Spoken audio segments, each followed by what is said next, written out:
اگر آپ کارڈیاک action potential کو سیکھنا چاہتے ہیں تو یہ ویڈیو آپ کے لیے ہے، ان تک لازمی دیکھیے گا۔ آپ سب کو پتا ہے کہ ہارٹ ایک ماسکولر پمپنگ ارگن ہے۔ اس کی یہ پمپنگ ایبلٹی اس میں جنریٹ ہونے والی الیکٹریکل سگنلز کی وجہ سے ہے، لیکن سوال یہ ہے کہ یہ الیکٹریکل سگنلز کس طرح جنریٹ ہوتے ہیں۔ یہ سب ایک پروسیس کے تھرو ہوتا ہے جن کو کہا جاتا ہے ایکشن پوٹینشیل۔ ایکشن کا مطلب ہے کوئی حرکت یا کام جو سیل کے اندر ہوتا ہے، جیسے الیکٹریکل سگنلز بنانا، اور پوٹینشیل مین وہ چارج ڈیفرنس جو آئنز کے اندر اور باہر جانے سے ہوتی ہے، اور اس سے سیلز اپنی سگنلز ٹرانسمٹ کرتے ہیں۔ سو ایکشن پوٹینشیل ایک تیز اور ٹیمپورری طور پر سیل ممبرین کی وولٹیج میں تبدیلی ہے جو آئنز کے سیل کے اندر اور باہر جانے سے ہوتی ہے، اور اس کی وجہ سے سیل میں سگنلز ٹرانسمٹ ہوتے ہیں۔ اور جب یہ پروسیس کارڈیاک سیلز میں ہوتی ہے تو اس کو کہتے ہیں کارڈیاک ایکشن پوٹینشیل۔ ہارٹ میں دو طرح کی سیلز ہوتی ہے، کارڈیومایوسائٹ اینڈ پیس میکر سیلز۔ یہ دونوں ایکشن پوٹینشیل جنریٹ کرتی ہے، لیکن ان کی پیٹرن ایک دوسرے سے ڈیفرنٹ ہوتی ہے۔ کارڈیومایوسائٹ میں ایکشن پوٹینشیل کو 5 پیزز میں ڈیوائیڈ کیا جاتا ہے۔ ہر پیز ایک اسپیسیفک آئن مومنٹ کی وجہ سے ہوتا ہے۔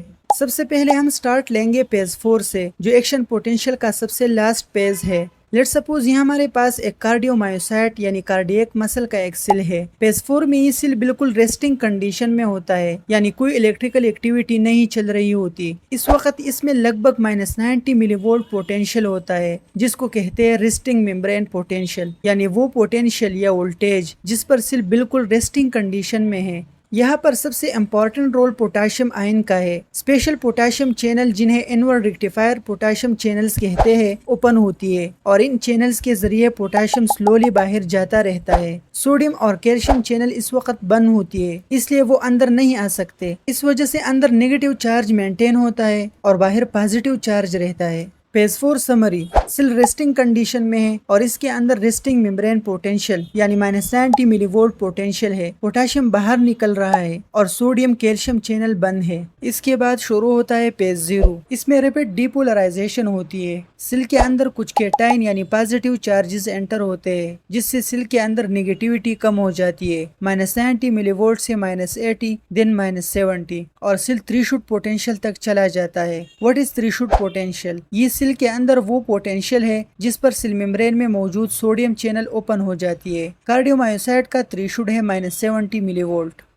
جب ایسے نوڈ سے سٹیمولس آ کر سیل کو سٹیمولیٹ کرتا ہے اور ممبرین پوٹینشیل اپنی تھریشولڈ تک پہنچتا ہے تو ایکشن پوٹینشیل سٹارٹ ہو جاتا ہے۔ اس وقت fast voltage gated sodium channel کھل جاتی ہے۔ سوڈیم آئنز جو باہر زیادہ کنسنٹریشن میں ہوتی ہے تیزی سے سیل کے اندر آتی ہے۔ سوڈیم کی اس میسیو انفلیکس کی وجہ سے سیل کے اندر کا وولٹیج ریپڈلی نیگیٹو سے پازیٹیو کی طرف بڑھ جاتا ہے اور ممبرین پوٹینشیل لگ بھگ +30 ملی وولٹ تک چلا جاتا ہے۔ اور جب سیل کے اندر نیگیٹیوٹی کم اور پازیٹیوٹی زیادہ ہوتی ہے، اس پروسیس کو کہتے ہیں ڈیپولرائزیشن۔ یہ پیز ایکشن پوٹینشیل کا سب سے ڈرامیٹک اور فاسٹ چینج ہوتا ہے۔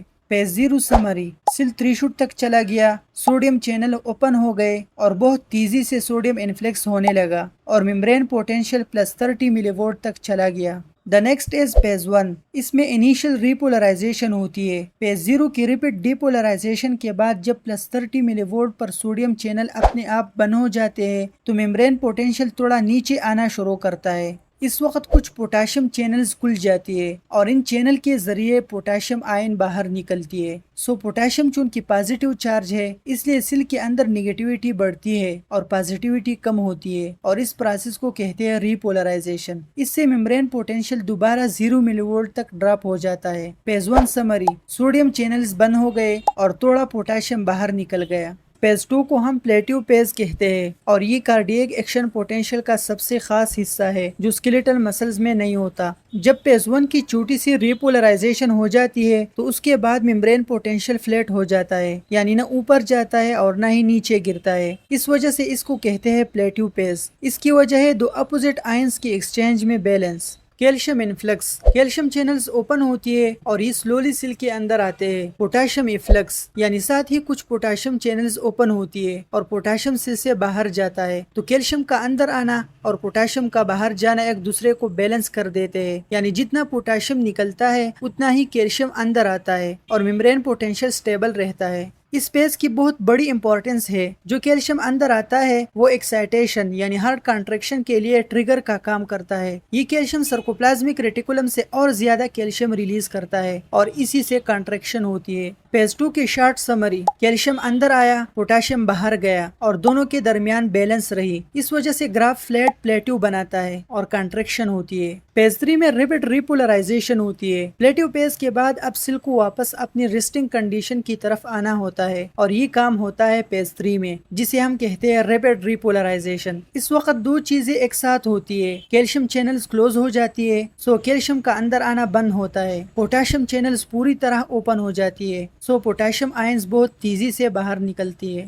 کیونکہ اب پوٹاشیم کا آؤٹ ورڈ موومنٹ ڈومیننٹ ہوتا ہے، اس وجہ سے ممبرین پوٹینشیل ریپڈلی نیچے گرتا ہے. سیل کے اندر نیگیٹیوٹی بڑھ جاتی ہے اور دوبارہ -90 ملی وولٹ تک آ جاتا ہے. سو یہ تھا پیز 3 جو ایکشن پوٹینشیل کو ختم کر کے سیل کو اگلے سائیکل کے لیے پریپیئر کرتا ہے. اس کے بعد یہ سیم پروسیس پاس والے سیل میں ہوتی ہے. کارڈیومایوسائٹ کے درمیان گیپ جنکشن ہوتی ہے، اس کے تھرو کچھ آئنز پاس والے سیل میں جاتے ہیں اور ان کو -90 ملی وولٹ سے تھریشولڈ تک لے جاتا ہے اور سیم پروسیس ریپیٹ ہوتی ہے. یہ تھا ایکشن پوٹینشیل ان کارڈیومایوسائٹ. امید کرتا ہوں کہ آپ نے اس ویڈیو سے بہت کچھ سیکھا ہوگا.